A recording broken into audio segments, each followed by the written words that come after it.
Saxta müsəlmanla həqiqi müsəlmanı necə ayıraq? Bugün bütün müsəlmanlar özlərini əsl müsəlman kimi təqdim edirlər. Heç biri özünü səhv bilmir.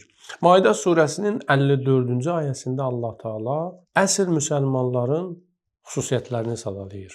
Dolayısıyla olaraq saxta müsəlmanların da xüsusiyyətləri bizim üçün aydınlaşır. Allah Taala buyurur: "Ya eyyuhellezine amenu men yertedde minkum an dinihi." Ey möminlər, müsəlmanlar, hər kəs dinindən dönərsə, bilsin Allah elə bir qövm gətirər ki: "Ya eyyuhellezine amenu men yertedde minkum an dinihi fesawfa ya'tillahu biqavmin." Tezliklə Allah elə bir qövm gətirər ki, yuhibbuhum və yuhibbuna. Onlar da Allahı sevirlər, Allah da onları sevir. Deməli, əsl müsəlmanın birinci xüsusiyyəti Allahı sevməkdir. Digər bir ayədə Allah Taala buyurur: "Vellezine amenu əşəddu hubban lillah." Möminlər Allahı daha çox sevərlər.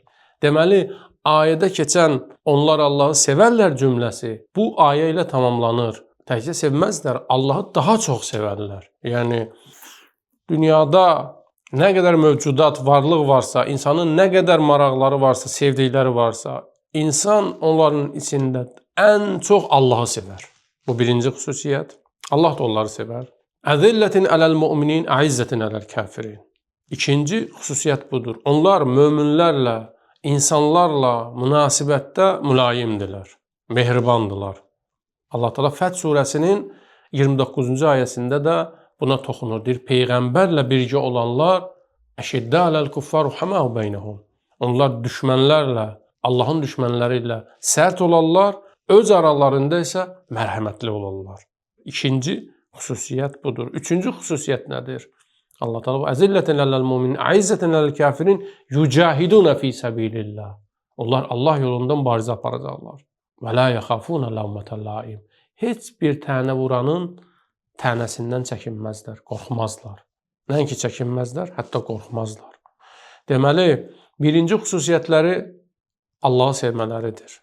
Allah da onları sevər. İkinci, insanlarla münasibətdə mehriban, mərhəmətli, düşmənlərlə münasibətdə isə sərtdirlər. Üçüncü, Allah yolunda çalışarlar, vuruşarlar. Heç bir tənə vuranın tənəsindən də qorxmazlar. Görürsünüz, dünyada haqqa qarşı, həqiqətə qarşı necə təbliğat gedir, necə qara bir PR aparırlar.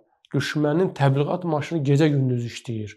Bəli, haqq yolda olan insanlara qarşı, Peyğəmbərin sadiq davamçılarına qarşı bu təbliğat bugün daha geniş və çılpaq formada gedir. Bütün insanlar bunu müşahidə edirlər. Zəlikə fadlullah yutihi mən yəşa. Bu Allahın lütfüdür. İstədiyinə verər. Vallahu vasiun alim. Allahın qüdrəti genişdir. Hər şeyi əhatə edib. Alim. Allah hər şeyə agahdır. Allah bilir kim saxta müsəlmandır, kim həqiqi müsəlmandır.